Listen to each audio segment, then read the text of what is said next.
نادي بيراميدز يضمن بنسبة كبيرة التأهل إلى ربع نهائي دوري أبطال إفريقيا بعد الفوز على نهضة بركان بثلاثية وحسم صدارة المجموعة والوصول إلى النقطة العاشرة. نتائج الجولة الرابعة من دور المجموعات تشير إلى احتمالية مواجهة الأهلي في ربع النهائي أحد فرق نهضة بركان أو الترجي أو سان داونز، باعتبارهم الأقرب لاحتلال المركز الثاني مع اقتراب الأهلي من حسم صدارة مجموعته.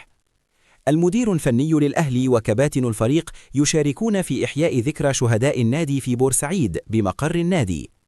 الأهلي يخوض تدريباته دون راحة في مقر الجزيرة رغم العودة المتأخرة إلى القاهرة استعدادا لمواجهة البنك الأهلي الهامة في الدوري. رابطة الأندية تتجاهل إعلان إيقاف أحمد نبيل قوكا رغم حصوله على الإنذار الثالث أمام وادي دجلة بعد إنذاري الاتحاد والمصري.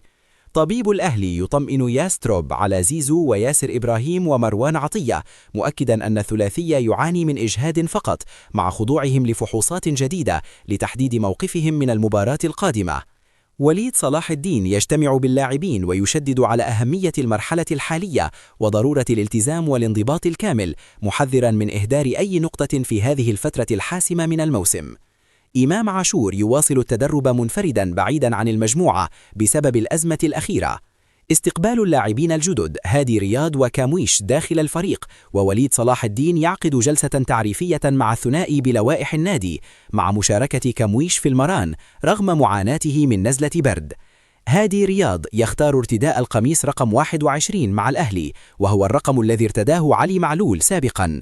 المهاجم الأنجولي كامويش يدرس الظهور بالقميص رقم 9 محليا ورقم مختلف إفريقيا بسبب لوائح الكاف. ياستروب يستعين بعمر سيد معوض وبعض لاعبي فريق الشباب في المران بسبب خضوع المجموعة الأساسية لبرنامج استشفاء. الأهلي يؤكد أن غياب يوسف بالعمر السابق يعود لعدم الجاهزية الفنية وليس لعدم القناعة، مع نية إشراكه تدريجيا في الفترة المقبلة.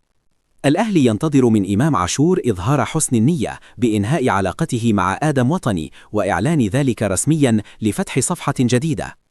المنسق الإعلامي لمنتخب مصر ينفي وجود أي تواصل أو تهديدات لإمام عاشور بخصوص الانضمام للمنتخب. مجدي طلبا يطالب الأهلي بإغلاق ملف تعديل عقد إمام عاشور ماليا وينصح اللاعب بالاستعانة بمتخصص لإدارة تصرفاته. زيزو وعدد من لاعبي الأهلي يهنئون حمزة عبد الكريم بعد إعلان برشلونة التعاقد معه رسميا. تقارير صحفية تؤكد اهتمام أندية سويسرية أبرزها زورخ إلى جانب سانت إتيان الفرنسي بضم أشرف داري. الصحفي العراقي رائد قاسم ينفي اقتراب انتقال مصطفى قابيل للأهلي، مؤكدا تمسك أربيل والمدير الفني باللاعب ورفض بيعه.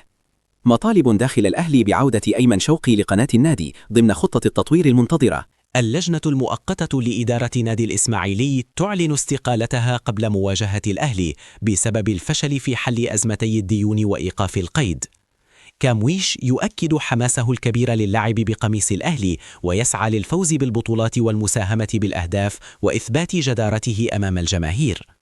مصر تتقدم بطلب رسمي للكاف لاستضافة كأس الأمم الإفريقية نسخة 2032 أو 2036. اتحاد الكرة برئاسة هاني أبو ريدة يعين جمال العاصي رئيسا للجنة الإعلامية. محمود الخطيب يقدم واجب العزاء للنائب محمد أبو العينين في وفاة شقيقه.